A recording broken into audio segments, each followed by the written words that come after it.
सबसे पहली बात तो ये कि हम आज जो काम आपके साथ शेयर करेंगे उसमें I just want to share some slides first. कुछ स्लाइड्स आपके साथ शेयर करते हैं सबसे पहले तो। सॉरी फॉर इंटरप्शन, सर आपकी आवाज बहुत ये कम आ रही स्लाइड्स आपको नज़र आ रही होंगी।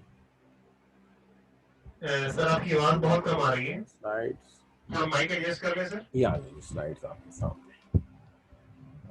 First of all you are watching on the left hand corner मेरी पिक्चर है। मुबशिर वसीम मेरा नाम है जी, और इंटरप्राइज मैनेजमेंट में आपको पढ़ाऊँगा। क्वालिफ़िकेशन कुछ नज़र आ रही होंगी, जैसे MSc economics in banking and finance, MBA marketing, MS business management and MS IT. These are my particular qualifications. आज का जो अपना सेशन है उसमें अंदर मैं जिन चीज़ों को आपके ज़ेरे बहस लाऊँगा इंशाल्लाह, उसमें से इंट्रोडक्शन टू टीचर है। टीचर से आपका इंट्रोडक्शन, थोड़ी सी बात करेंगे हम जो है वो इंट्रोडक्शन टू कोर्स के हवाले से, पेपर के हवाले से, कम्युनिकेशन, कॉमन प्रॉब्लम्स जो एग्ज़ामिनर आइडेंटिफाई कर सकता है, teaching methodology and mission statement. ये आज का हमारा काम है। लेक्चर आउटकम इसका सिंपली है कि find the study and qualify this course. हमारा एक ही मकसद है जिसको हम क्वालिफाई करना चाहते हैं, हासिल करना चाहते हैं, इस पर्पज़ को हम, तो ये हमारे जो है वो आप कह सकते हैं कि मकासद है। अब जहाँ तक सवाल है आपका, जो ओवरऑल अगर हम बात करते हैं तो जो चीज़ें ज़ेर बहस हैं, जो डिस्कशन वाली बात है, सबसे पहले तो ज़ाहिरी बात है टीचर इम्पॉर्टेंट इसलिए होता है कि जब तक कोर्स शुरू नहीं होता, कोर्स के बारे में ज़्यादा बात नहीं होती, तो स्टूडेंट्स का बड़ा फोकस होता है कि यार कौन पढ़ा रहा है, कैसे चलेंगे हम, किस तरह लेके चलेंगे। तो देखिए सबसे पहली बात तो यहाँ पे इंट्रोडक्शन टू टीचर है। मेरी क्वालिफ़िकेशन में जैसा मैंने पहले कहा कि banking and finance main area है जिसमें मैंने फर्स्ट मास्टर्स किया है, एमबीए मार्केटिंग किया है, एमएस बिजनेस मैनेजमेंट है, master in computer science with software engineering and then information system जो मैंने एमआईएस किया है, एमएसआईटी किया है। ये मेरी जो है डिफरेंट क्वालिफ़िकेशंस हैं। वैसे तो डाइवर्सिफाइड हैं, जो ज़्यादा लाइक नहीं की जाती इतनी डाइवर्सिफाइड क्वालिफ़िकेशन इंडस्ट्री में, लेकिन ये है कि जो आपका कोर्स है प्रोफेशनल बॉडीज़ के, उसके हवाले से चूँकि कुछ चीज़ें आईटी से रेलेवेंट होती हैं, कुछ फाइनेंस से रेलेवेंट होती हैं, कुछ मैनेजमेंट से रेलेवेंट होती हैं, तो वहाँ पर पर्टिकुलरली इन चीज़ों का हमें बहुत ज़्यादा फ़ायदा मिलता है कि जो भी चीज़ बतानी है उसकी जगह हम इन डेप्थ तक आप जा सकते हैं। अब जहाँ तक सवाल है हमारा कि सर्व इन प्रोफेशनल ऑर्गेनाइजेशंस की अगर आप बात करें कि मेरा जो प्रोफेशनल एक्सपीरियंस है, तो पाकिस्तान में जब प्लास्टिक कार्ड इंट्रोड्यूस हुए, जिसको आज एटीएम कार्ड भी कहते हैं, डेबिट कार्ड भी कहते हैं, तो उस नोवा कैमटेक नामी कंपनी है जहाँ से मैंने करियर का आगाज़ किया। उसके बाद फिर मॉर्गन केमिकल्स में आ गया मैं, जहाँ पे मैंने pharmaceutical material selling and buying का जो बिज़नेस था उसके अंदर मैंने काफ़ी काम किया। फिर इसके बाद फील्ड चेंज की, या समझ लीजिए कि अपॉर्चुनिटी मुझे मिली, एक कंपनी थी बियर मैक्स नामी, इंजीनियरिंग एंड बेयरिंग मैन्युफैक्चरर थे। इनका चाइना में प्लांट है और यहाँ के लोकल और इंटरनेशनल इन्वेस्टमेंट से ये काम चल रहा था। तो यहाँ मैंने काम किया, अभी भी इनके साथ मैं as a non executive director काम कर रहा हूँ। और उसके बाद जो है मैं जो मैं जॉब कर रहा हूँ इस वक्त, वो मेरी जॉब है ह्यूमन रिसोर्स मैनेजमेंट से मुतल्लिक, जिसमें मतलब टाइटल मेरी जॉब का जो है वह group well manager training and development at CFE। तो यहाँ पे मैं फैकल्टी ट्रेन करता हूँ, फैकल्टी की ट्रेनिंग और अरेंज करता हूँ, और काफ़ी सारे लोग जो हैं वो यहाँ से मेरे से तरबियत याफ्ता हैं, CMA क्वालिफाइड, CA क्वालिफाइड, जो कि डिफरेंट ऑर्गेनाइजेशन में सर्व कर रहे हैं और मेरे स्टूडेंट्स हैं। बहरहाल जी, ये मेरी कुछ महदूद सी एक्टिविटीज़ रहीं।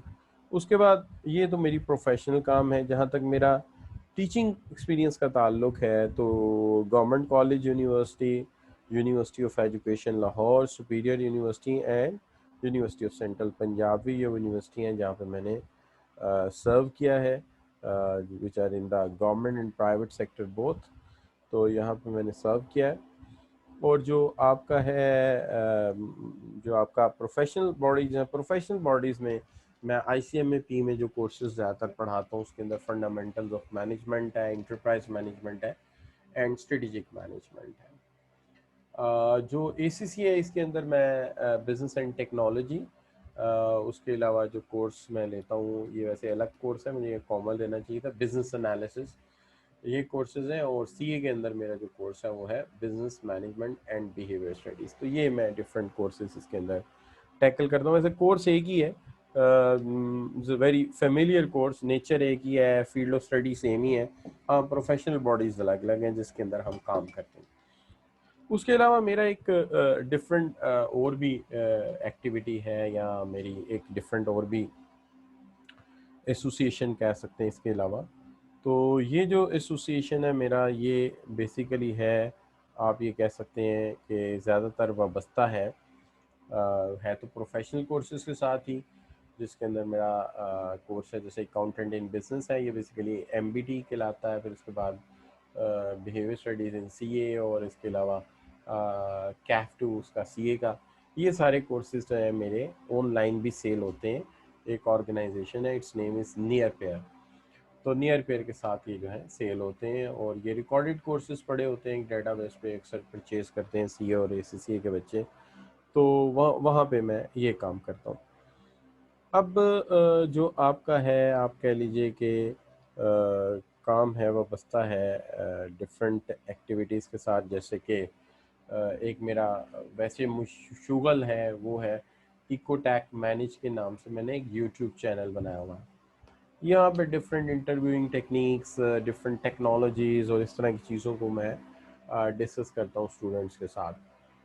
एक गपशप सा बस माहौल बनाया हुआ है कि जो चीज़ आती है वो हर 6 माह बाद, 2 माह बाद, 3 माह बाद 3, 4, 8, 10 वीडियोस अपलोड कर देते हैं कि चलो यार बच्चों का जो भी भला हो सकता है।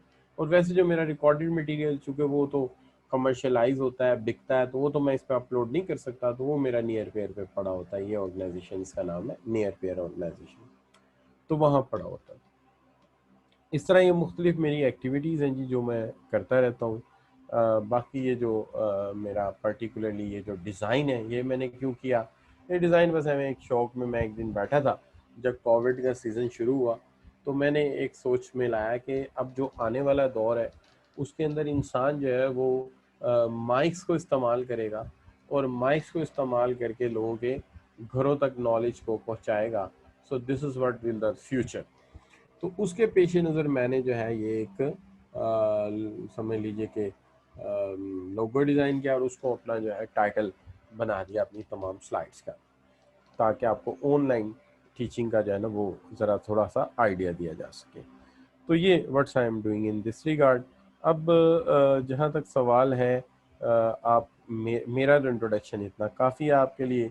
और ये जो है, ये जिन जिन इदारों के साथ मैं अटैच रहा उनके लोगो हैं, जैसे कि गवर्नमेंट कॉलेज का है, उसके बाद यूनिवर्सिटी ऑफ एजुकेशन का है, सुपीरियर का है, ठीक है जी, और जनाब डिफरेंट इदारे जिनके साथ हम अटैच रहे, उनके मैंने, और अटैच हूँ उनके मैंने लोगोस लगा दिए ताकि आइडिया हो जाए कि मैं क्या करता हूँ। अब इससे आगे मेरे मेरे मुतालिक तो इतना जान लेना अभी काफ़ी है। जैसे जैसे हम काम करेंगे बाकी बातें भी आपके सामने आती चली जाएंगी। अब इसके बाद जो अहम बात आगे चलती है वो है आपका कोर्स आउटलाइन या कोर्स क्या है। देखिए, आपकी स्टडीज़ के 3 डिफरेंट लेवल हैं, जिसके अंदर एक आपका ऑपरेशनल लेवल है, एक आपका जो है वो मैनेजेरियल लेवल है, और एक आपका स्ट्रेटेजिक लेवल है। इस वक्त जिस लेवल पे आप हैं इसको हम कहते हैं मैनेजेरियल लेवल, यानी ये लेवल 2 है आपका, जिसके ऊपर इस वक्त आप सर्व कर रहे हैं। अब इस लेवल पे जहाँ पे हम सर्व कर रहे हैं, we called it the managerial level. Managerial level पे हम काम कर रहे हैं, और यहाँ पे आपका कोर्स आया है मेरे हिस्से में जो वो है इंटरप्राइज मैनेजमेंट। अब जब हम बात करते हैं इंटरप्राइज मैनेजमेंट की, तो इसके अंदर सेवरल चीज़ें जो हैं वो पार्ट हैं इस कोर्स का, जिसको हमें डिस्कस करना चाहिए कि क्या क्या कुछ इसके अंदर शामिल है। और आपको इस लेक्चर को इस लिहाज से बड़े गौर से सुनना चाहिए। तो बाद में क्या हो रहा होता है, बाद में ये हो रहा था, सर कोर्स कब ख़त्म होगा। अब पता लगता है कि मैं 2 क्रेडिट कवर कर चुका हूँ। अब मेरे से कुछ स्टूडेंट पूछ रहा है जी अच्छा कोर्स कब कवर होगा। अच्छा, आखिरी क्रेडिट चल रहा होता है और सेकंड लास्ट टॉपिक पे पास बच्चे पूछ रहे हैं सर कोर्स कब कवर होगा। यार बात ये है कि अगर पहला लेक्चर गौर से सुना हो और अपनी कोर्स आउटलाइन को गौर से देखा हो तो वो पता हो कितना काम किया है, कितना रह गया, तो ये जरा आप गौर से सुन लें तो अच्छी बात है। दूसरी बात ये नेचर पता हो कि यार किस चीज़ का कितना नेचर है, क्या सूरत हाल है, क्या उसका वेटेज है, इसमें से कितना पेपर जो है हमें एड्रेस होगा, कम से कम प्लानिंग के तहत पढ़ा जाए तो फिर जाहिर बात है रिजल्ट भी अच्छा आता है। अब जहाँ प्लानिंग ही नहीं होगी, आप बात सुनते ही नहीं है। जब बात बच्चे तो ऐसे हैं, मैं लास्ट टाइम एक कोर्स पढ़ा रहा था तो मैंने इंट्रोडक्टरी लेक्चर दिया तो बच्चों ने मेरे से कहा कि सर ये बताएं कि आप कोर्स किस दिन शुरू करेंगे। मैंने कहा यार आज तो मैं कोर्स ही इंट्रोड्यूस कराऊंगा, कल से इंशाल्लाह जो है पहला कंटेंट पढ़ाना शुरू कर दूंगा। लिटरली 4 या 5 बच्चे एग्जिट कर गए थे, कोर्स शुरू होगा तब पढ़ाएंगे, तब पढ़ेंगे, अभी पढ़ने की क्या जरूरत। वाह जी माशाल्लाह। ये है हालात, यानी आप एक प्रोफेशनल बॉडी के स्टूडेंट हैं और आपको प्लानिंग की अहमियत का ही नहीं पता कि प्लानिंग क्या चीज़ होती है। और मैं बड़े आराम से कहा कि अच्छा जब पहला कंटेंट आएगा तब पढ़ना शुरू करेंगे, आज हमें ये बात सुनेगी तो हमें सुननी नहीं, क्यों पेपर में आती नहीं है। तो अंदाजा करें कि प्लानिंग के एतबार से इतनी फजूल किस्म के लोग होंगे तो फिर सक्सेस क्या लेंगे। लिहाजा ये बड़ी इंपॉर्टेंट बात है कि भाई जो आप कोर्स आउटलाइन देख रहे हो उसको थोड़ा सा समझो, और समझने के बाद जो है समझो कि हमने किस तरह से पढ़ना है, कैसे चलना है। थोड़ा सा तो जो है वो आप लोग अगर फोकस करेंगे तभी बात बनेगी। तो ये एक अजीब सा ट्रेंड मुझे लगा, मैं थोड़ा सा मुझे अफसोस भी हुआ। मैंने कहा यार इन बच्चों को, यानी अगर इंसान बताना चाहे कि ये इस तरह से कोर्स है, इसमें ये कंटेंट्स हैं, तो they will never take interest in that, कि वो तो इंटरेस्ट ही नहीं ले रहे। तो बेटा इस तरह नहीं सक्सेस होती। सक्सेस ये होती है कि आप जो है वो चीज़ों को समझें, उनकी इम्पोर्टेंस को समझें, तो फिर बात बनती है। अब मैंने ये कहा कि इंटरप्राइज मैनेजमेंट जो है ये मिडिल लेवल पे हम पहुंच गए इस वक्त। ये आपका मैनेजेरियल लेवल का कोर्स है। इस कोर्स के जो कंटेंट्स हैं, इसके अंदर सबसे इम्पॉर्टेंट कंटेंट्स जो है वो शुरू यहाँ से होते हैं कि इंटरप्राइज मैनेजमेंट का पहला जो हिस्सा आप शुरू करते हैं, इसको उन्हें 5 हिस्सों में ब्रेक किया। कोर्स आउटलाइन में अक्सर लिखा होता है 4, लेकिन चौथा है जो पहला हिस्सा है बड़ा लंबा किया होता है इन्होंने। लेकिन मैंने पहले हिस्से को 2 हिस्सों में पहले ब्रेक किया ताकि पता चले कि जो उसका गोथिक स्टडी है वो अलग हो और जो मैनेजमेंट से रिलेटेड है बाकी चीज़ें अलग की जाए। अब ये जो आपका पहला हिस्सा है जिसके अंदर introduction to management and management theories है, operation management and its importance for management accounting, ये जो हिस्सा है आपका 35% पेपर यहाँ से आता है, 35%। उसके बाद आ जाता है जी आपका जो है वो मार्केटिंग मैनेजमेंट। मार्केटिंग मैनेजमेंट का जो एरिया है ये आम तौर पे आपका जो है 20% कोर्स जो है वो कवर करता है। ठीक है, 20% कोर्स कवर करता है। और जो आपका ह्यूमन रिसोर्स का एरिया है ये आपका 25% एरिया कवर करता है, यानी 25% पेपर यहाँ से एड्रेस होता है। और जो परफॉर्मेंस मैनेजमेंट है ये भी 20% के करीब जो है आपका वेटेज है इसका। अब ये है डिफरेंट वेटेजेस एंड डिफरेंट इसके जो है वो एस्पेक्ट्स हैं। अब अगर आप 35% की बात करेंगे तो अंदाजन आप ये कह सकते हैं कि कोई 8% जो है वो पहला टॉपिक है, और इसमें से बाकी का जो बनता है आपका यू कैन से 27% वो बी सेक्शन बनेगा। अब वन बाय वन चले चलें कि सबसे पहले तो बात कर लें कि ये जो पहला हिस्सा है ये क्या है।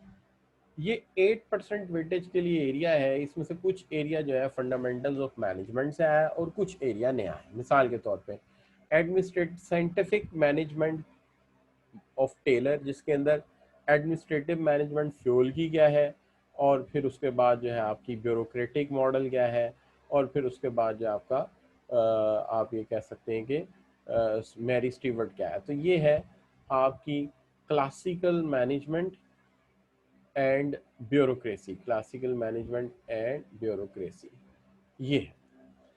दूसरी चीज़ जो है इसके अंदर वो है new classical theory of behaviour approach, जिसके अंदर हॉर्डन एक्सपेरिमेंट है, डॉक्टर एल्टन म्यो का जो है वो जिक्र है कि ये क्या है। ये पहले भी आप थोड़ा सा पढ़ चुके हैं, यहाँ पे थोड़ा सा इसको रिव्यू करेंगे। और फिर उसके बाद आ जाती कॉन्टेम्प्रेरी मैनेजमेंट, जिसके अंदर modern theory and contingency theories है। तो ये आपकी जो है तीसरा हिस्सा है इसका। तो ये जो है तकरीबन कोई 8% वेटेज रिटेन करता है। उसके बाद आ जाता है आपका बी सेक्शन। बी सेक्शन में ये तो कवर हो गया, अलग से मैंने कर दिया, इसको निकाल के मैंने बाहर कर दिया, ये वो मैंने अलग करके अलहदा सेक्शन बना दिया कि यार ये आपको डिटेल बताओ इसके अंदर क्या क्या चीज़ें आनी हैं। अब जो आपका बाकी मानदा हिस्सा है जिसके अंदर आपका ऑपरेशन मैनेजमेंट है, इसकी इम्पोर्टेंस क्या है, स्ट्रेटेजिक इम्पोर्टेंस इसकी क्या है, ये एक अलग ट्रीट करेंगे कि how to deal the operations. अब देखिए अगर आप मैनेजमेंट की बात करते हैं तो टेलर और साइंटिफिक मैनेजमेंट ये पुराने इंजीनियर्स हैं। इंजीनियर्स ने पहले मैनेजमेंट की बुनियाद रखी। उसके बाद आ जाते हैं आपके न्यू क्लासिकल्स। न्यू क्लासिकल्स के अंदर जो है हॉदरन एक्सपेरिमेंट आ जाता है, जॉर्ज एल्टन में वो आ जाता है, ये लोग आ जाते हैं। और फिर आगे आ जाती कॉन्टेम्परेरी मैनेजमेंट, ये चीज़ें आ जाती। अब जब आप आगे बढ़ते हैं तो आ जाता है आपका जी जो ऑपरेशन मैनेजमेंट का इशू है। ऑपरेशन मैनेजमेंट का जो इशू है वो ये है कि देखें जो इसकी स्ट्रेटेजिक इम्पोर्टेंस है, देखिए एक तो इसके अंदर आपके टाइप्स ऑफ प्रोडक्शन है, बैच प्रोसेसिंग है यानी वन बाय वन ट्रीट करना, फिर एक है कॉम्बिने जॉब बाय जॉब ट्रीट करना, एक है आपका जिसको आप कहते हैं बैच मेथड यानी इकट्ठा बैच जाता है और ट्रीट होता है प्रोडक्शन में, और एक फ्लो मेथड है तो इसके अंदर जाता है प्लांट मेंटेनेंस एक कॉन्सेप्ट है और प्लांट मेंटेनेंस प्रोसेस एक कॉन्सेप्ट है। ये कॉन्सेप्ट है रिलेटेड है। अच्छा ये रिलेटेड इसलिए कि चूंकि आगे चल के हमने कॉस्ट मैनेजमेंट करनी है डिफरेंट एरियाज में जाके प्रोडक्शन के, तो हमें थोड़ा सा पता होना चाहिए कि ये जो प्रोडक्शन हो रही है ये बैच मैनेजमेंट के तहत हो रही है, इसका फ्लो मैनेजमेंट कैसे है, इसका प्लांट का प्रोसीजर क्या है, और इसकी प्रोडक्शन प्लानिंग कंट्रोल कैसे चल रही है। इसके बाद आज कल का जो दौर है ये आप सब बच्चे जानते हैं कि जो सिचुएशन है वो ये है कि जो प्लांट है वो अपनी जगह जब काम करता है तो ये नहीं कि इसको ह्यूमन कंट्रोल कर रहे हैं, इसको प्रोडक्शन को सारे का सारा कंप्यूटराइज सिस्टम कंट्रोल कर रहा होता है। जितने ऑर्डर ज़्यादा आते हैं उतना ही ज़्यादा सप्लायर को ऑर्डर चला जाता है खुद ब खुद, उतना ही ऑर्डर सप्लायर को खुद ब खुद चला जाता है, नहीं हमारी मैन्युफैक्चरिंग खुद ब खुद प्लानिंग होती है। तो हम इसको कहते हैं मैन्युफैक्चरिंग रिक्वायरमेंट प्लानिंग या मैन्युफैक्चरिंग रिसोर्स प्लानिंग, जो मॉडर्न सिस्टम आया है। इसके अंदर प्लांट की टाइमिंग, प्लांट का ऑपरेशन, उसका ऑर्डर, उसका सारा खुद ब खुद मैनेज होता है। अच्छा, अब जब इसके अंदर सेल्स भी मैनेज कंप्यूटर करना शुरू कर दे, उसके बाद एचआर के इशू, कितने बजे आओगे, कितने बजे जाओगे, किस वक्त कितने वर्कर होने चाहिए, परचेज का इशू, अकाउंट्स के इशू सारे काट जाते हैं, तो फिर ये इससे भी ऊपर चला जाता है। यही एमआर पी जो है मैन्युफैक्चरिंग रिसोर्स प्लानिंग आगे बढ़ के इंटरप्राइज रिसोर्स प्लानिंग ईआरपी में कन्वर्ट हो जाता है। और आजकल इसका बड़ा ज़माना है जी, सीधी बात है, जितना मर्जी अच्छा अकाउंटेंट हो अगर उसको ईआरपी की प्लानिंग नहीं आती और ईआरपी को नहीं जानता तो फिर वो आगे नहीं जा सकता। उसके बाद आगे चलते हैं तो ऑप्टिमाइज प्रोडक्शन टेक्नोलॉजीज है, वो टेक्नोलॉजीज जो कि कॉस्ट को मिनिमाइज करती हैं, प्रोडक्शन प्रोसेस को अपडेट करती हैं, एफिशिएंट करती हैं, सारी की सारी टेक्नोलॉजी, इनको हम कहते हैं ऑप्टिमाइज प्रोडक्शन टेक्नोलॉजीज। फिर आगे चलते हैं तो इनका ज़माना है, तो ये हम पढ़ेंगे। तो ये हमारा पहला सेक्शन है, जब हम इसको कवर कर लेंगे तो अंदाज़ा एक ये किया जा सकता है कि इसको कवर होने पर हमारा जो है वो तकरीबन 35% तक जो कोर्स है वो कवर हो जाता है, यानी 35% स्कोर जो हम रिटेन कर लेंगे अगर हम ये टॉपिक भी बीच में शामिल कर लें, जिसके अंदर प्रोडक्टिविटी एंड एफिशिएंसी एवेल्यूएशन है। उसके बाद फिर methods of management and operation capacity है, क्वालिटी मैनेजमेंट है, और फिर आपका जो है वो स्कोप ऑफ क्वालिटी मैनेजमेंट है, क्वालिटी मैनेजमेंट अप्रोचेस हैं, टोटल क्वालिटी मैनेजमेंट TQM है, ये आ जाते हैं। और फिर आगे जाके मैनेजिंग क्वालिटी यूजिंग TQM आ जाता है, ये आ जाता है इसके अंदर। और फिर प्रोसेस ऑफ कंटिन्यूस इम्प्रूवमेंट क्या चीज़ है, यानी एक ऐसा निज़ाम जिसके अंदर जो भी एरर है, गलतियाँ, उनसे लर्न करते जाना और मुस्तकिल इम्प्रूव करते जाना। ठीक है जी। और फिर आगे चल के लेन प्रोडक्शन है, और फिर उसके बाद जो है इंटरनेशनल ऑर्गेनाइजेशन फॉर स्टैंडर्डाइजेशन क्या है, टोटल प्रोडक्शन मेंटेनेंस क्या चीज़ है, और जो है आपका TQMEX यानी TQ मैक्स मॉडल है, और सर्विस क्वालिटी है। ये सारे इश्यूज जो हैं वो उसके साथ रेलेवेंट हैं, जिनको हम स्टडी करेंगे और इसके साथ ही जैसे मुकम्मल करेंगे तकरीबन 35% कोर्स का वेटेज हम कवर कर लेंगे। आप ये मान सकते हैं कि इस जो हिस्सा है इसका ताल्लुक मैनेजमेंट के साथ है, इस हिस्से का ताल्लुक जो है प्रोडक्शन के साथ है, इस प्रोडक्शन प्लानिंग के साथ है, इस हिस्से का ताल्लुक जो है बहुत हद तक टोटल क्वालिटी मैनेजमेंट के साथ है, और कुछ हद तक इसका ताल्लुक जो है वो ERP वगैरह यानी इंफॉर्मेशन सिस्टम्स के साथ है। ये डिफरेंट टाइप्स के जो है ये इसके रिलेटेड टॉपिक्स हैं जहाँ से इकट्ठा करेंगे। यही वजह है कि अगर आप मुझे एक किताब कहेंगे तो मैं कहूँगा मैं कोई एक किताब रिकमेंड नहीं कर सकता। हाँ, मल्टीपल बुक्स रिकमेंड की जा सकती हैं कि ये चीज़ यहाँ से पढ़ लो, ये चीज़ यहाँ से पढ़ लो, ये चीज़ यहाँ से पढ़ लो। हाँ, और अगर आप चाहते हो कि यार मुख्तसरन कोई चीज़ सर दे दें जिससे हम सारा पेपर तैयार कर लें, तो उसके लिए आइडियली मैं आपको जो है वो अपनी जो स्लाइड्स हैं, इन्हीं स्लाइड्स को एक गूगल क्लासरूम में रख दूंगा, तो आप इनको जो है वो यहाँ स्टडी कर लेंगे। मेरी जो स्लाइड्स हैं वो रिवायत से हट के बनी होती है। मिसाल के तौर पे मैं किसी की स्लाइड यूज़ नहीं करता, मैं अपनी स्लाइड खुद ही बनाता हूँ। दूसरी बात इसके अंदर ये है कि मैं जब स्लाइड्स बनाता हूँ तो मैं पहले से इस चीज़ का ख्याल रखता हूँ कि इसके अंदर इतना लिटरेचर ऐड करना है, क्योंकि आमतौर पर स्लाइड का जो एथिकल रूल है कि इसके अंदर कम लिखा होना चाहिए, लेकिन मैं आमतौर पे ये चीज़ फॉलो करता हूँ कि इसके अंदर इतना लिखा होना चाहिए कि अगर स्टूडेंट इसको एज अ नोट्स इस्तेमाल करना चाहे तो उसे कोई मुश्किल ना हो।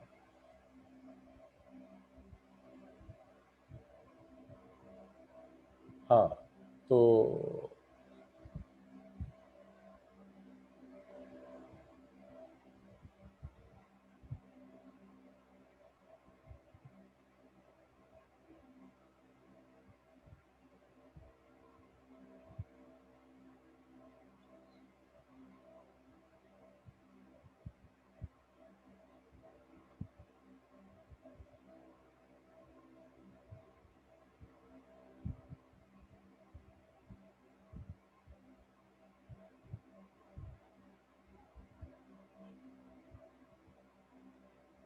अच्छा जी, तो बात हम ये कर रहे थे कि जो ये चीज़ें हम इसको कहते हैं कि this is what we are going to do, ये हम सारा जो है वो अचीव करना चाहते हैं। अच्छा, अब जहाँ तक सवाल है डिफरेंट स्टूडेंट्स का कि जो मुख्तलिफ़ चीज़ें आप डिस्कस कर रहे हैं, तो देखिए बात ये है कि we are trying our best level के जी हम जो आपको बेस्ट डिलीवर कर सकते हैं वो हम करने की कोशिश ज़रूर करते हैं। अब जहाँ तक सवाल है कि वो try our level to the maximum extent, लेकिन जो हो सकता है वो हम करते हैं, लेकिन कुछ एफर्ट स्टूडेंट की तरफ से होनी ही चाहिए, तो अच्छी बात है आप एफर्ट करते हैं। जैसे जो है जावेद स्टूडेंट है कि ये मुझे कह रहे हैं, तो हम कोशिश जो है वो करते हैं कि बेस्ट जो कर सकते हैं। बाकी ये है कि ठीक है आप एक मुफक्किर आदमी हो सकते हैं, और मुफक्किर लोग जो होते हैं वो बेहतर जानते हैं, क्योंकि अक्सर औक़ात ऐसा होता है कि जो लोग इनिशियल लेवल पे होते हैं बाज़ औक़ात वो समझते हैं कि वो बेस्ट डिलीवर कर सकते हैं या उनको ज़्यादा पता है कि काम कैसे होना है। तो भाई ठीक है, हो सकता है कि आप मेरे से बेहतर जानते हो, तो अल्लाह ताला आपको क्वालिफ़ाई करे कल को तो आप बेस्ट डिलीवर कर लीजिएगा, ठीक है। लेकिन मेरी ये आदत है, जो मेरे से हो सकता है वो मैं करता हूँ, वो मैं आगे भी करूँगा इंशाअल्लाह। और जो जो आपका दिल में आए आप सोचते रहिए, ठीक है ना। तो ये तो होता ही है, ठीक है। तो जी कुछ लोग पैदाइशी तौर पे न्यूटन होते हैं, तो वो आप हो सकता है कि आप वही हो। अच्छा, अब जो बाकी चीज़ें आती हैं वो ये आती हैं कि देखिए मार्केटिंग मैनेजमेंट जो है हमारा तीसरा एरिया बनेगा।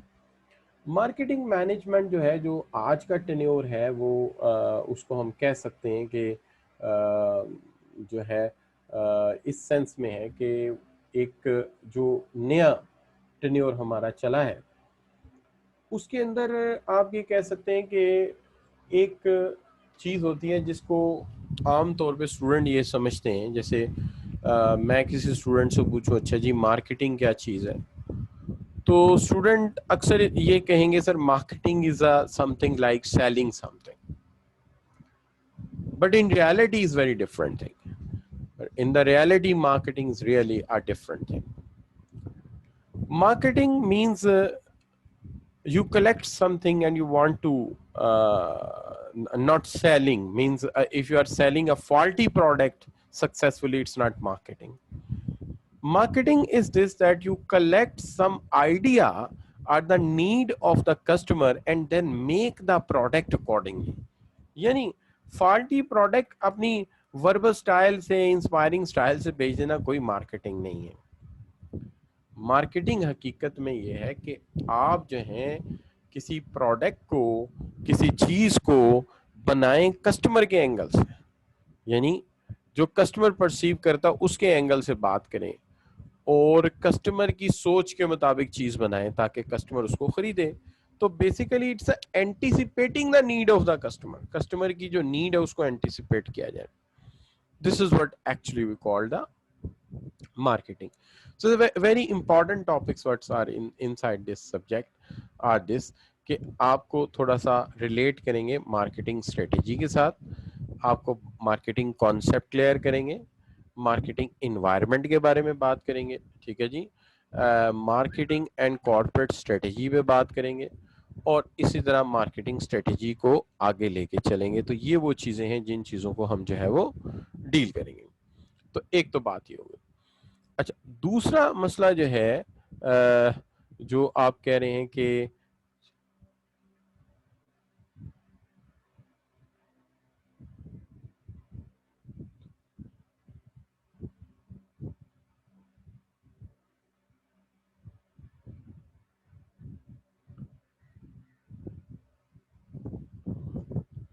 तो दूसरी जो चीज हम बात कर रहे हैं वो ये कर रहे हैं कि जनाब जो मार्केटिंग प्लान्स हैं कैसे बनते हैं, ब्रांडिंग का कॉन्सेप्ट क्या है. देखिए, आप आज की दुनिया को जब देखते हैं तो हमें एक चीज़ ये नज़र आती है जिसको आप इस सेंस में देखते हैं कि जी एक जो नेचुरल साइंस ऑफ ब्रांडिंग है कि things are not like you see. एक प्रोडक्ट है, अच्छा है, लेबलिंग मैटर करती है, वो इस तरह से कि एक कंटिन्यूस इमेजिंग है प्रोडक्ट्स की, प्रोडक्ट डेवलपमेंट है, उसके साथ साथ एक नाम भी है कि गाड़ी अच्छी है, ठीक है, बनाई किसने है, बर्गर अच्छा है, लेबल कौन सा लगा हुआ है. तो branding is very important thing, जिसको आमतौर पे एक्सपर्ट्स ये कहते हैं कि it is not the product but how many people agree to pay due to a tag placed on it. जो टैग प्लेस है उसकी वजह से लोग कितना पे करते हैं इसके ऊपर. तो ये है what you can say branding, कि आप कितना जो है वो ब्रांड को अपलिफ्ट करते हैं. अब जहां तक सवाल है आपका मार्केटिंग कम्युनिकेशन एक स्टाइल है, तो अगर मैं पहले ब्रांडिंग में थोड़ा सा और ऐड कर दूं कि देखिए दुनिया में बर्गर बनाने वाले कितने लोग हैं. KFC है, मैकडोनल्ड है, हार्डीज है, सबवे भी टू सम एक्सटेंट सेम चीज़ है, और फिर आप देखें कि बर्गर किंग है. अजय सब बर्गर बनाते हैं. जब आप टॉप 100 ब्रांड में जाके देखते हैं तो इनमें से 4 टॉप 100 ब्रांड में शामिल है. ये है ब्रांडिंग कि आपने वैल्यू और वर्थ इतनी जनरेट की है कि लोग जो है ब्रांडिंग पे फोकस्ड हैं. अब देखिए दुनिया में जितने मुल्क जो टॉप ब्रांड रखते हैं वो इस वक्त 12 कंट्रीज में शामिल है.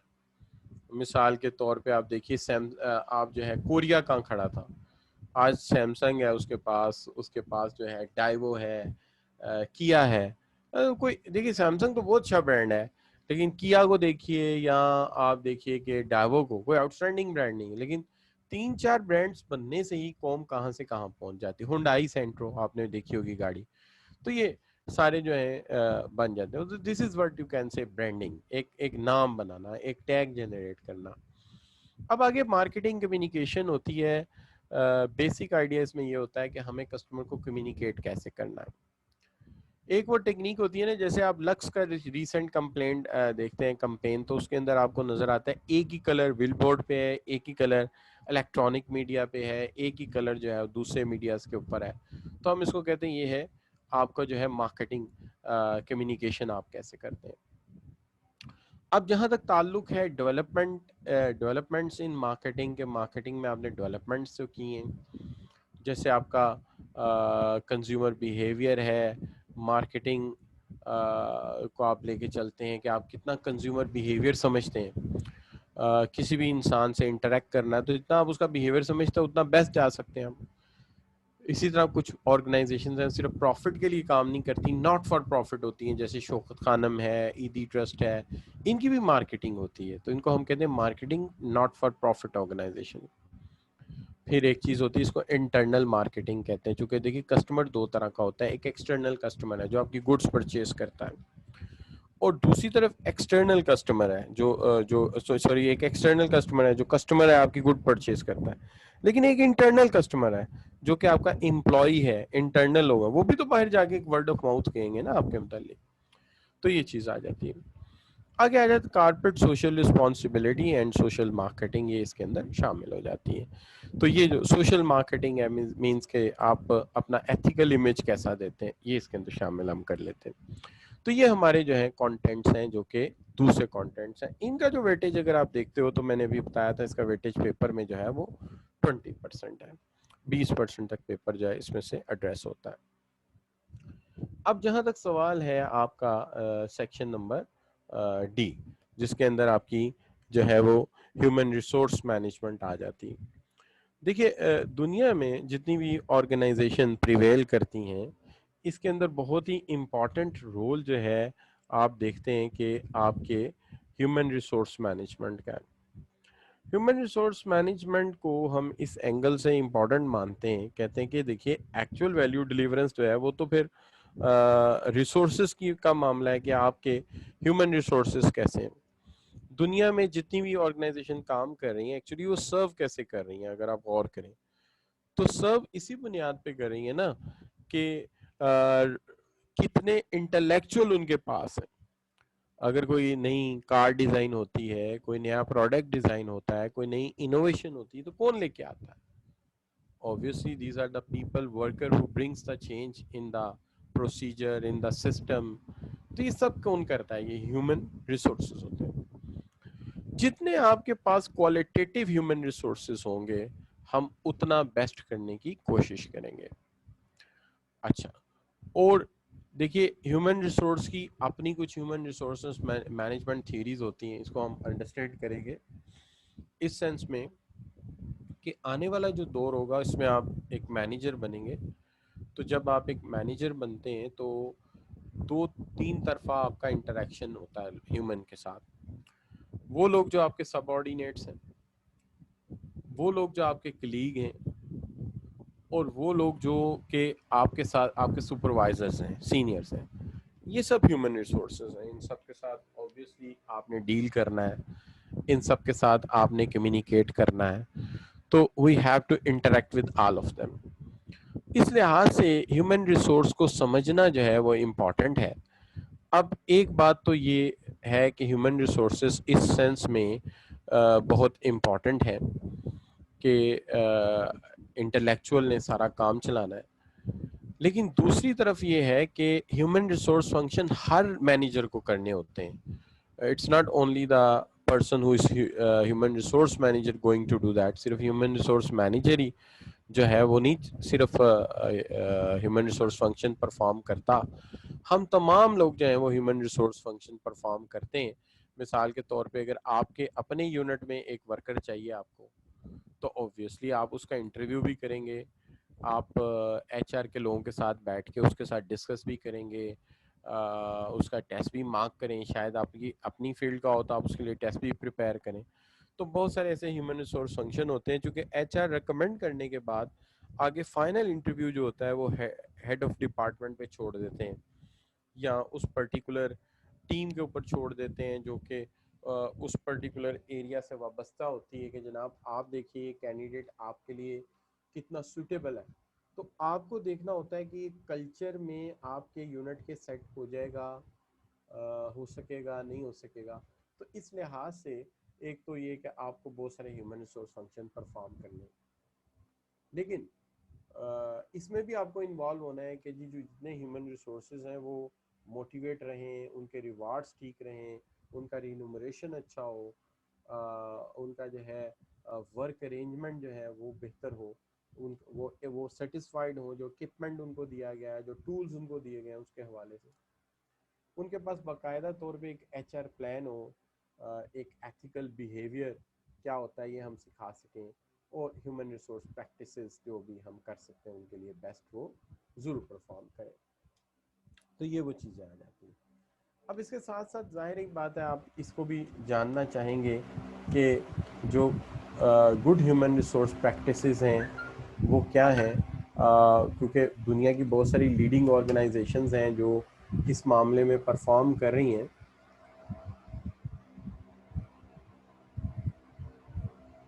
तो बहुत सारी ऐसी ऑर्गेनाइजेशंस हैं कि जो है परफॉर्म कर रही हैं, बेस्ट परफॉर्म कर रही हैं, और उसके नताइज में वो लीड भी कर रही हैं मार्केट को, यानी उन्हें कंपेटिटिव एडवांटेज भी जो है हासिल है।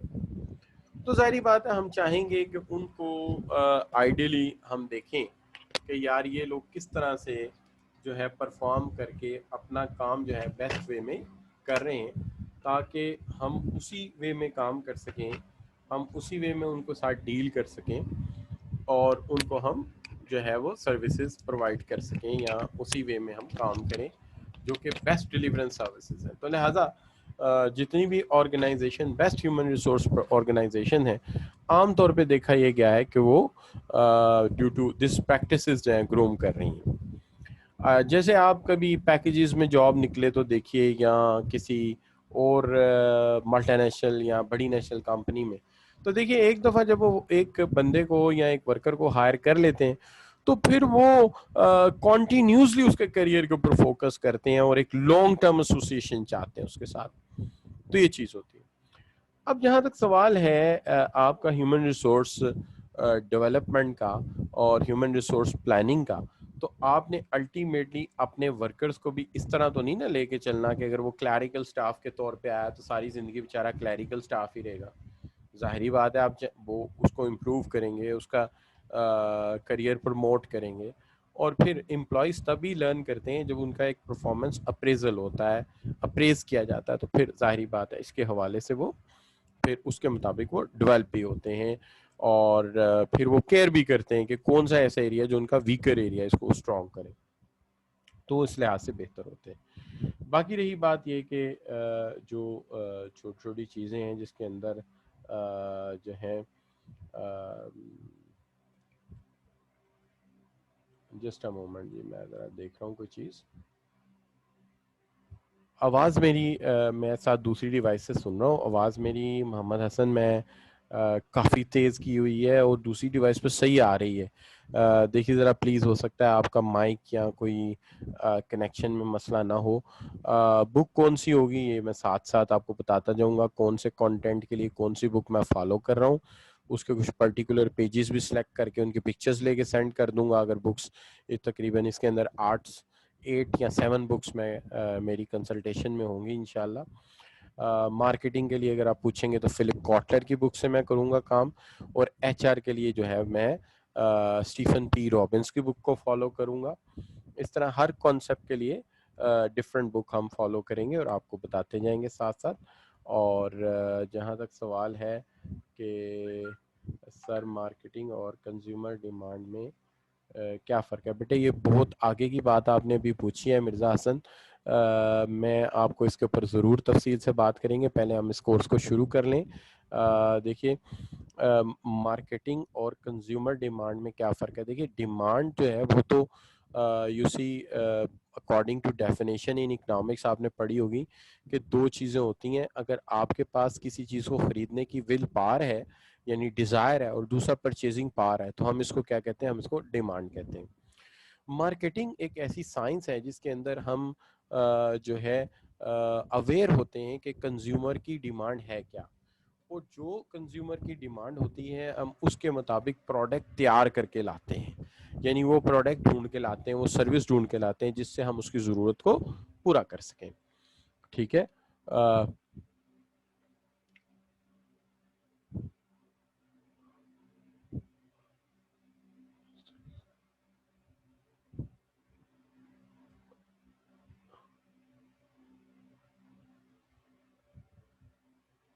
जी ठीक हो गया।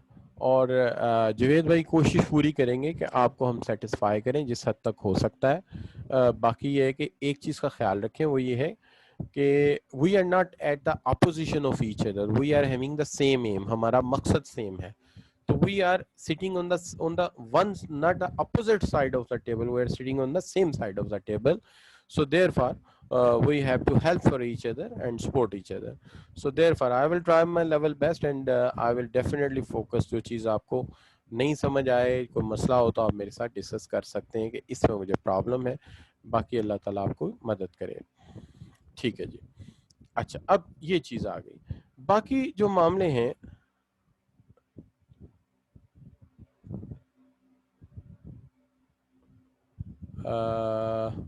मैं स्टूडेंट का एक सवाल है sir, are you live are recorded while lecture? I am on live, you see. आप जो भी सवाल भेज रहे हैं मैं साथ साथ आंसर कर रहा हूँ, मैं लाइव हूँ, रिकॉर्डेड नहीं है मेरा ये लेक्चर। किसी वक्त हो सकता है कि रिकॉर्डेड लेक्चर मुझे देना पड़े। वो इस तरह से होता है कि जैसे केबल कनेक्शन वीक है तो फिर पिछला लेक्चर चला देते हैं ICMAP वाले, या फिर ये होता है कि मैं कुछ दिनों के लिए आउट ऑफ सिटी हूँ तो कोई एक आध लेक्चर मैंने रिकॉर्ड करके दे दिया तो वो बाजू का चल जाता है। अदरवाइज आई एम ऑनलाइन, मैं ऑनलाइन आपके साथ हूँ, मेरा कॉन्ट्रैक्ट ही ऑनलाइन का है। हाँ, ये हो सकता है कि मेरा लेक्चर रिकॉर्ड करके वो खुद से चला दें, तो it is up to them कि वो क्या करते हैं, इनकी अपनी चॉइस होती है। ठीक है, तो मैं साथ ही साथ जो है वो ज़हरा बेटी का सवाल है बेटा, मैं राइटर्स के नाम और ये सारा कुछ आपको रिपीट कर दूंगा और मैं टाइटल टू टाइटल यानी टॉपिक टू टॉपिक आपको बताता जाऊंगा। एकदम से मैं बताऊंगा यू विल कंफ्यूज रैट के यार ये क्या है, इसमें क्या पढ़ना है, ये क्या है, इसमें क्या पढ़ना है। तो जो जो चीज़ साथ साथ आती जाएगी मैं आपको साथ साथ बताता जाऊंगा। जी आदिल सलीम बेटा, सवाल कोई नहीं, आपका साइन ऑफ इंटेरोगेशन में नजर आ रहा है, सवाल नहीं नजर आ रहा।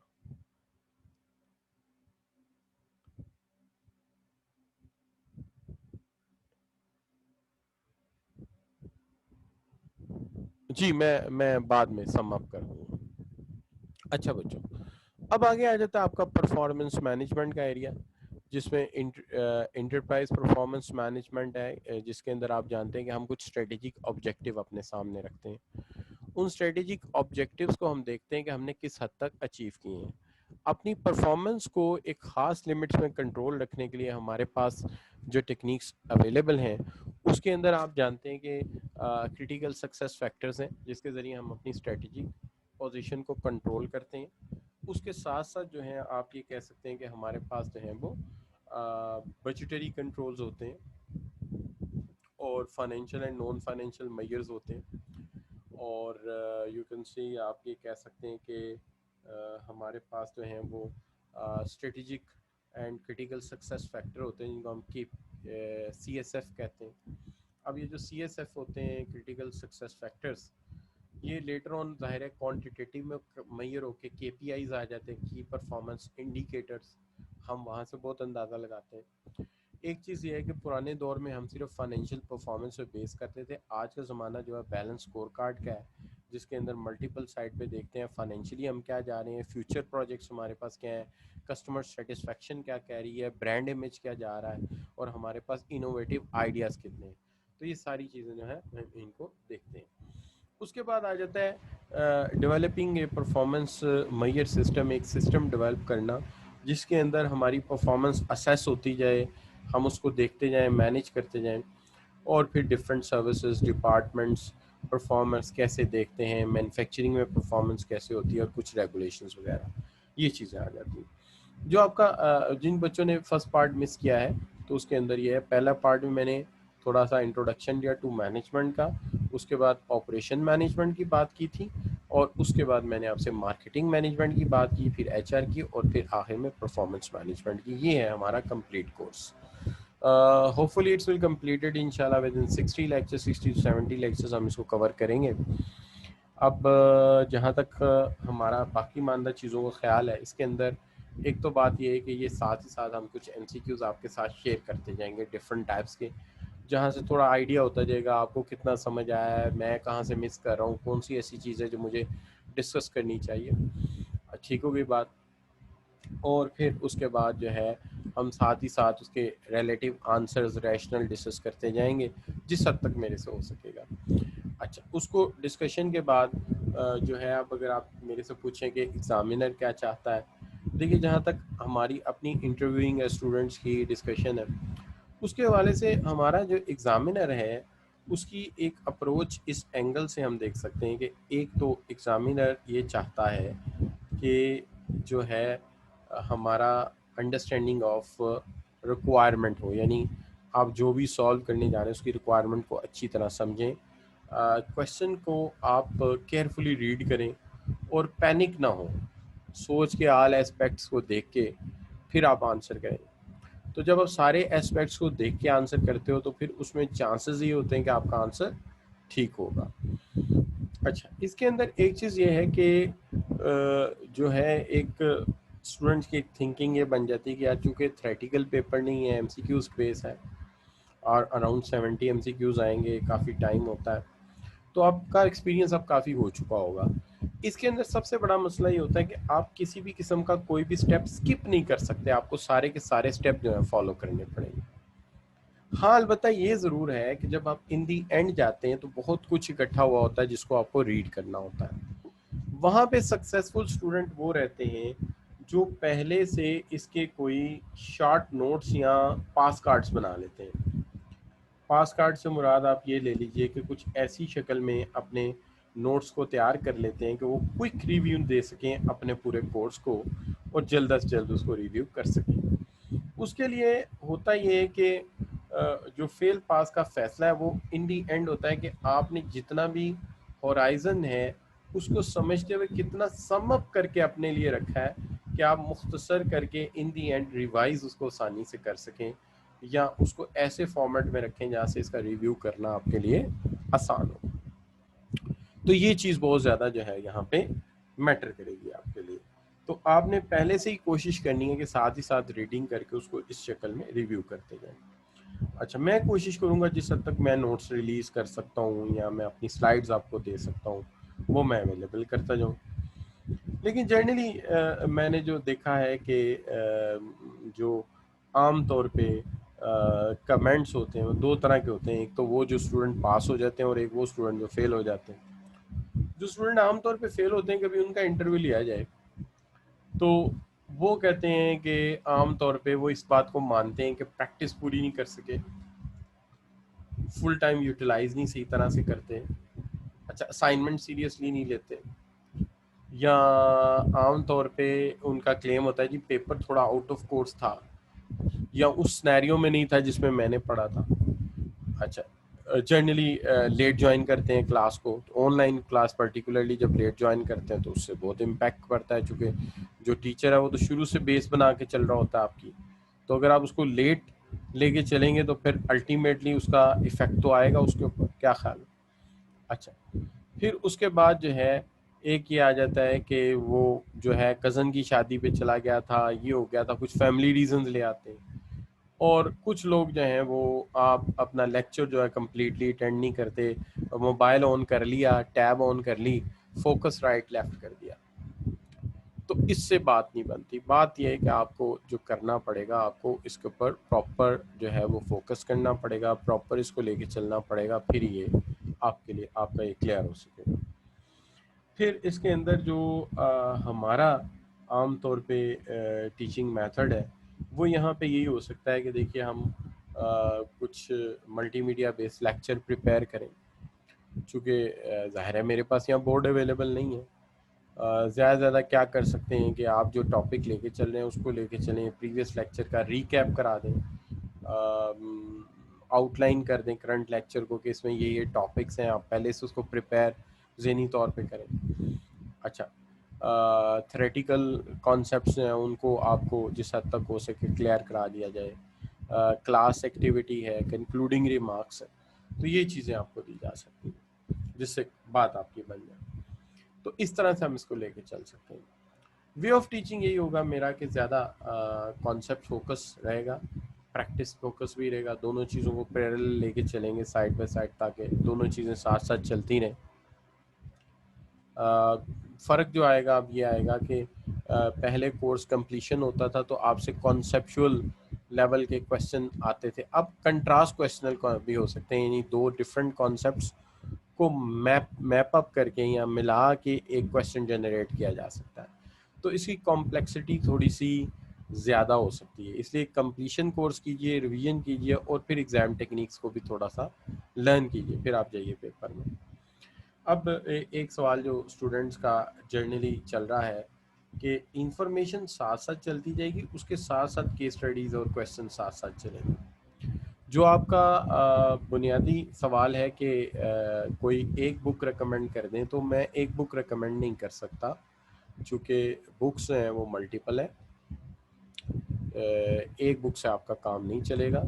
हाँ, ये है कि जैसे लास्ट टाइम मैंने गूगल क्लासरूम बनाया था, इसी तरह से एक गूगल क्लासरूम बना देंगे। उस क्लासरूम में अपनी स्लाइड नोट्स अवेलेबल कर देंगे, ठीक है। और स्लाइड नोट्स के अलावा जो सोर्स नोट्स होंगे जहाँ से मैं अपनी स्लाइड बना रहा हूँ, वो भी आपको दस्तयाब कर देंगे कि जी ये सोर्स नोट्स हैं, यहाँ से आप रीड कर लीजिए इसको। अच्छा, हाँ, अलबत्ता ये है कि किसी ख़ास कंटेंट के लिए कोई एक बुक आप रेफरेंस मांगेंगे तो वो मैं आपको ज़रूर दे दूंगा साथ साथ। अच्छा, अब यहाँ पे जो है लास्ट थिंग, प्लीज़ मैं साथ साथ थोड़ा सा आपके क्वेश्चंस को भी देख लूँ।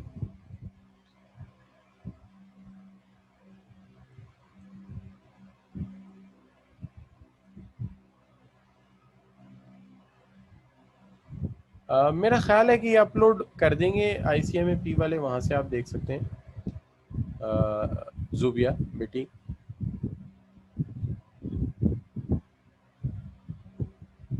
WhatsApp group I love to have that, लेकिन जो ICMAP का ग्रुप होता है उसमें मोस्टली स्टूडेंट रिटन क्वेश्चन भेज सकते हैं, आई थिंक बाकी नहीं भेज सकते। तो मैं हमजा इकबाल, अगर बेटे कोई स्ट्रेटेजी में चेंज हुआ तो I will definitely make a WhatsApp group. मैं शाम को ज़रा अपने जो हेड है उनसे फिर कंफर्म कर लूँगा कि आपने कोई इसमें चेंज किया है या नहीं किया। तो अगर कोई हुआ तो I will definitely have that. अब पहले तो क्लासरूम होता है, उसमें तो ये होता है बच्चे बना लेते हैं, उसमें हमें ऐड कर लेते हैं, तो बड़ी आसानी रहती है। यहाँ ज़रा ये मुश्किल हो जाएगा मेरे लिए। तो फिर भी अगर वो कहेंगे तो मैं आपके नंबर लेके एक जगह ऐड कर दूंगा। या जो व्हाट्सएप ग्रुप ICMAP वाले एक बनाते भी हैं, मैं उनसे कहूँगा कि उसके अंदर आपको क्वेश्चन करने की इजाज़त दें ताकि आप सवाल कर सकें। लेकिन आप मुझे क्वेश्चन गूगल मैप पे, गूगल क्लासरूम में भेज सकते हैं।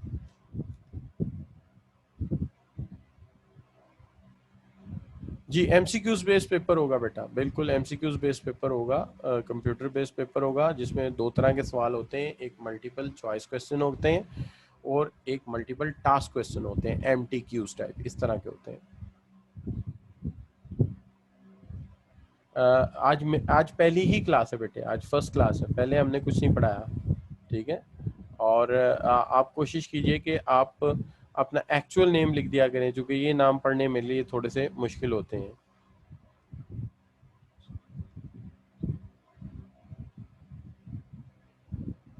नहीं, मेरी स्लाइड्स का लिंक नहीं मिलेगा, मैं गूगल क्लासरूम का पासवर्ड शेयर करूंगा कल आपके साथ। आप उस गूगल क्लासरूम से मेरे लेक्चर देख सकेंगे और नोट्स भी देख सकेंगे, दोनों चीज़ें देख सकेंगे, वहाँ से आप डाउनलोड भी कर सकेंगे, ठीक है।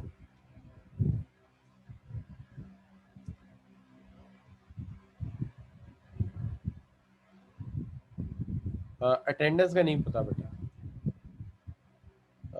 अदील बेटे, मुझे फिजिकल क्लासेस का इतना आइडिया नहीं, आई डोंट नो कब ये शुरू होती हैं, ठीक है।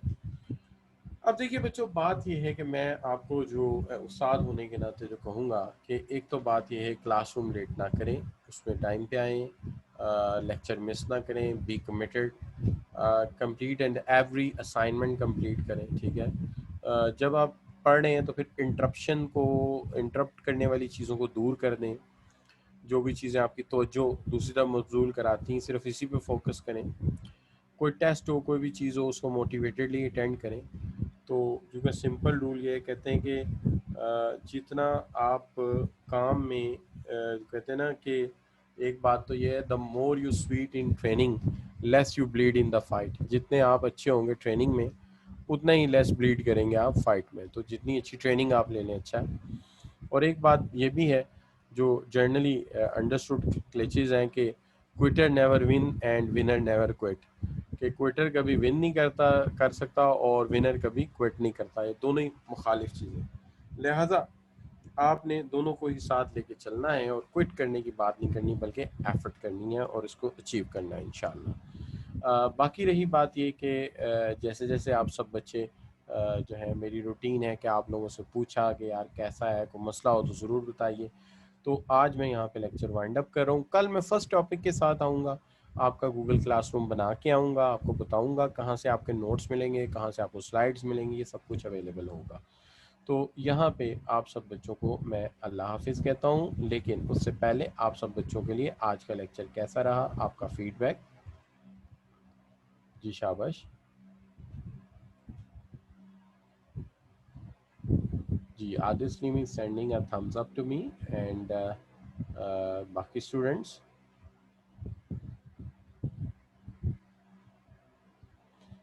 तो बाकी स्टूडेंट्स में जो हैं, हमज़ा अच्छा था sir, and it was good sir, बहुत अच्छा था सर, वेरी नाइस अरूज कह रही हैं, सईदा हिना कह रही हैं बहुत अच्छा रहा सर, बहुत अच्छा रहा sir, thank you bye Mohammad Asam Hasan, and Hamza कह रहे हैं सेटिस्फाइड, इफ्तिखार खान कह रहे हैं ग्रेट लेक्चर, उज़ैर अफजल कह रहे हैं बहुत अच्छा रहा अल्हम्दुलिल्लाह, अच्छा रहा, फराज शेख ठीक है जी, अख्तियार हुसैन काफ़ी अच्छा रहा, कवान ग्रेट, एंड सादिया हबीब बहुत अच्छा रहा, Usama Rizwan splendid and informative by Anamita Zahra, and Junaid Aamir कह रहे हैं कि इट्स क्वाइट इंफॉर्मेटिव, और नौफल इजाज़ कह रहे हैं नाइस लेक्चर था, सुपर्ब रहा, मोहम्मद अमान आप लोगों का मोटिवेशन मेरे लिए बहुत अच्छा है, तलहा हैं, अंस हैं, मुनीब हैं, मोहम्मद हसीब हैं, समरा खालिद हैं, ठीक है, ये तमाम बच्चे जो है, अरीज इमरान हैं, आसिफ हैं, अदील हैं, तनवीर हैं, अनवर हैं, तो ये तमाम बच्चे जो है अप्रिशिएट कर रहे हैं, बहुत शुक्रिया बच्चों। तो जो भी दोस्त हमारे साथ हैं, आई होप कि मैं आपको सेटिस्फाई कर सकूँगा, बेस्ट डिलीवर कर सकूँगा। तो कल इंशाल्लाह मैं आपके साथ तलहा उज़ैर ज़रूर मुलाकात होगी। तो कल इंशाल्लाह अपने पूरे टाइम पे हम अपने कोर्स का आगाज़ कर देंगे। फ़र्स्ट लेक्चर हम शुरू करेंगे मैनेजमेंट थीरीज़ के बारे में, और फिर इंशाल्लाह चलेंगे ऑपरेशन मैनेजमेंट में। Thank you very much for your joining. अल्लाह हाफ़िज़।